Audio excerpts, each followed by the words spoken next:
600, 700. He just spent on something. 1, 2, 3 stalkers. That's what he spent on. And we do have development tab. We do have more roaches coming out by Leaf, and he is transfusing his roaches, getting their health back up. Got to try and take out a couple of roaches, and we're going to see another battle, same instance, but this time Gemini actually has the advantage, where you can see that Leaf was in that bundled up area, and now he's actually gone back the other way, where there's this nice concave on Gemini, and Leaf is going to be able to start taking out his units again. Gemini's units, he's not going to be able to keep up the blink as well, although where's that units lost tab? Oh, I did not mean to do that. Come on, show me units lost. Units lost, looks like the resources are just about even as far as the units lost go. So unless one of these guys upgrades the tech a little bit or completely does an all-in without getting out, it looks like Gemini is on the falling end of this battle, but he might have taken out a queen on that one. He's about 200 up on minerals that he's lost out on. But these 6 stalkers coming in, probably going to try and clean up the mess that the last guys came up, and maybe kite a roach or two. This one right there, and no, and we got that 4th queen back up again. Those queens are very vicious on defense. And we actually don't have anything developing on this side for Gemini, and again, too much talk. We do have the glial reconstruction going for the roaches, so that's a speed boost for the roaches. We have more stalkers coming in, and Gemini really needs to evolve to a higher tech to try and get an upper hand on Leaf, as Leaf's running off of 2 bases right now, and this entire time Gemini has only been off the 1, but as you can see, he did finally go in for this. That Zergling finally coming out. Leaf probably going to try and distract. No, that probe goes down. So hopefully this Zealot will come over, and we do see the battle going over again, except look at all those queens. We've got 1, 2, 3, 4, 5, 6 queens inside of this fight, and they're pulling back, trying to get a little extra damage, pulling Gemini back in here. Very smooth move by Leaf as far as drawing him back onto the creep, so that when they do run away, the queens will be able to keep up, the roaches will be able to keep up with the fleeing stalkers. And it looks like a little bit of mismanagement by Gemini. He moved in a little bit too close. Don't know if that blink was charged, so he'd be able to get that back, but that unit, definitely going down, as these queens and roaches slowly taking in. More roaches coming in for defense. And still, if you look over on the production tab over here, nothing else coming for Gemini. He's just solely focusing on getting those stalkers out, and I think the single-minded attack by him is actually going to be a downfall. As you can see, his minerals are floating very high. He still was not able to get that down. This Zealot isn't doing anything with that Zergling right there. So he's still on the single base, as Leaf is on the double base. And let's look real quick. Roaches, we do see upgrades on both sides. Or I'm sorry, we do see upgrades for nothing's going actually, but we do see the Evo chambers. So if you did want to upgrade, then Leaf does have the resources available to upgrade, and it looks like these stalkers coming in are going to be taken down very slowly, though they can blink. Oh, excuse me again.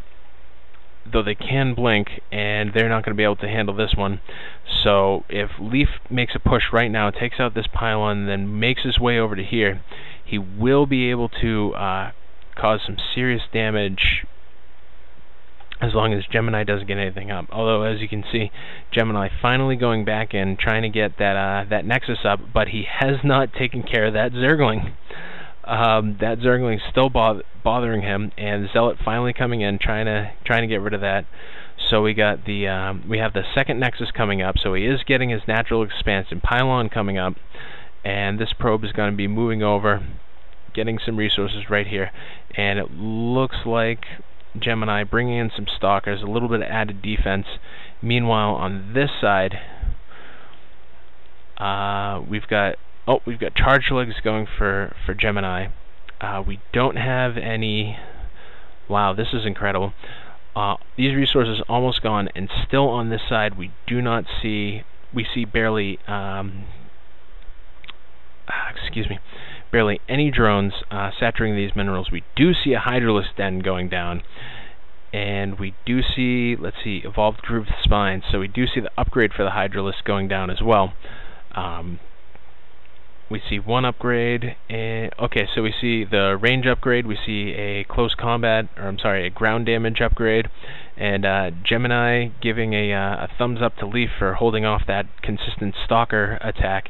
Though I do think he could have, Gemini could have broken through that if he had evolved his tech, but at the same time that Gemini ran off and to regroup, Leaf moved over to expand to his second natural and to this gold expansion up here. So we have 4 expansions.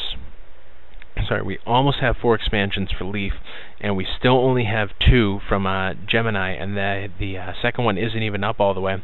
Although the original for Leaf is almost completely gone, so these drones will be coming over here and very quickly saturating these resources over here and hopefully over to the gold. But it still looks like, okay, see how Gemini moved these probes over here? He's going to be investing right into the minerals, spreading out his guys, although he's almost out over here as well. So we have a forge and a robo facility coming up for Gemini, though it does seem like it's a little late to get that robo facility. He does need to get it up to catch up to tech. Catch up tech-wise with Leaf, especially since he didn't do anything except for pump out stalkers, and he was floating very high on minerals earlier. Again, also that one Zergling that was over here, taking out the lone probe, trying to get the Nexus, definitely delayed it for maybe 2 minutes of getting that Nexus down, which is some very important gathering time. And we see the 3rd and the 4th expansion is about to finish, but we do have a group of stalkers with 1 zealot. Gemini now sees that there are Hydralisks on the board, something for him to watch out for. We see that, let's see, the missile attacks is going up, and we do see ground carapace going up, so unit tab. Whew. Yeah, Hydralisks on board with the queens and the roaches. Gemini needs to do something for some type of defense. He needs to go robo facility and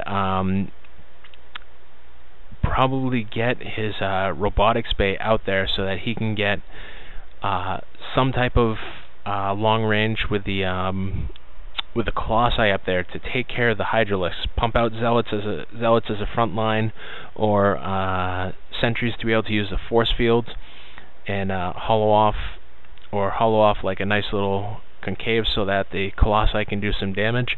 But it looks like he is trying to get out units so that this overpowering force that you can see now coming over, which is going to slow down once it hits over here, but so that this nice little overpowering force kind of chilling over here on the creep won't be able to bust through, which it looks like they're going to be able to do. What do we have coming up over here?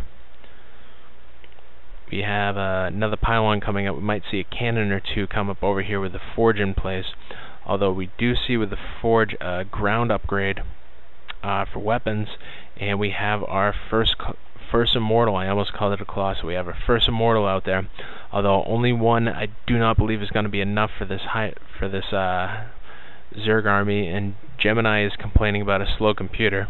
I know the feeling, my man.